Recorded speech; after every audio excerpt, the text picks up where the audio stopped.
never come. Yes, I know. Hallelujah, I love home. So Yes, and Mr. Hugh Laurie. Hallelujah, I love her so. Special guest this afternoon, PC Andy Robinson from the South Yorkshire Police, to come give us some help and advice to hang on to his Christmas presents, make sure that your car's not stolen, and the one I think that everyone dreads talking about really is the drinking driving.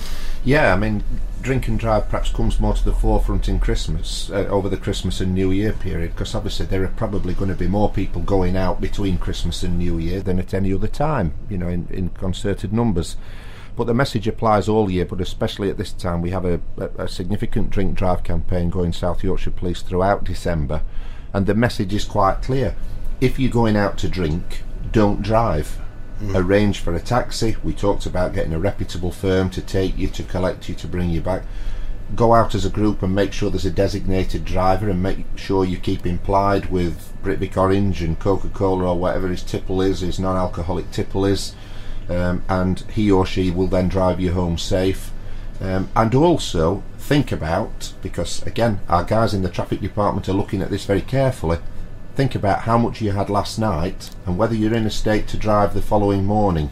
So think about New Year's Eve. If you've got to go out, you're going to a function on New Year's Day, you're going to the sport, going to watch the football or anything like that, if you've had a big late night on New Year's Eve, it might be well into New Year's Day afternoon before actually you're fit and able to drive.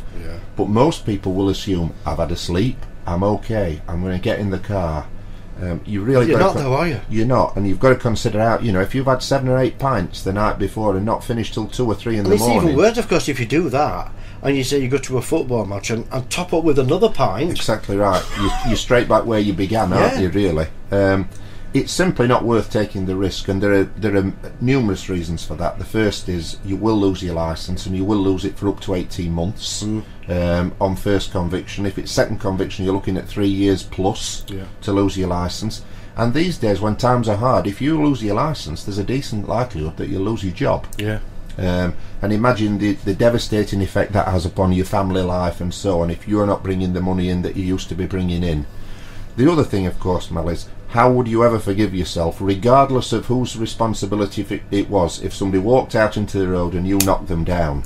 Now, whatever the circumstances are, that must be devastating as a motorist. But if you're subsequently found to have been drinking and driving, it doesn't matter whether they were stepping out and they shouldn't have been. You've knocked them down, and you're the one that's going to face the wrath of the court as a consequence. Absolutely. So, drink, drive, no. Good time at Christmas. We all want you to have a good time. We all want you to have an enjoyable time, but let's just go back where we came from in the first instance. It's all about responsibility. It's about thinking about others and making sure your good time doesn't infringe upon other people's regular day-to-day living. So by all means go out and have a drink, but don't be getting mixed up with other people and then starting to fall out with them and having fights. Don't be going home and making a row in the street and so on, because you're upsetting other people. Have your good time, but make sure that doesn't infringe upon other people having a nice peaceful Christmas as well. True. Although I have to sort of say, and people who know me, they know I never talk about it, because 25 years ago I got caught. But I have to sort of say, I got a 12-month ban, I got a fine, and it was very difficult, but I've never done it since. No, and lesson learned. Well, exactly. Sometimes lesson learnt the hard way is the best lesson learned, isn't it? And sometimes somebody who's been through the process is the best to be able to talk about the consequences. I never realised how inconvenient it would be without a car. Exactly right, because you take it for granted, don't you? It weren't Christmas though. It weren't Christmas, no. It was just a normal day. But I'm sure that there would be people in your in hospital today who thought, well, I could perhaps manage beforehand without fully functioning my thumb, and then you break it, and it's important. You suddenly realise how much of a contribution it makes to your day-to-day life, and it's exactly the same with driving now. You take it for granted that you can walk out on a wet day like this, hop into the car, pop down to the shops, get what you want and come back. And think about it over Christmas. There are less buses around, there are fewer trains around, so you don't find it as easy to socialise with your friends. It's expensive because you've got to keep paying for taxis to go everywhere. just think about it. Is it worth it for that extra drink? Is it worth No. it for the £5 or £10 taxi fee to No. get you into town? Absolutely not. No. I totally agree. I totally agree. So, drinking and driving, remember the morning after. Yes, it could absolutely. still be over. Absolutely.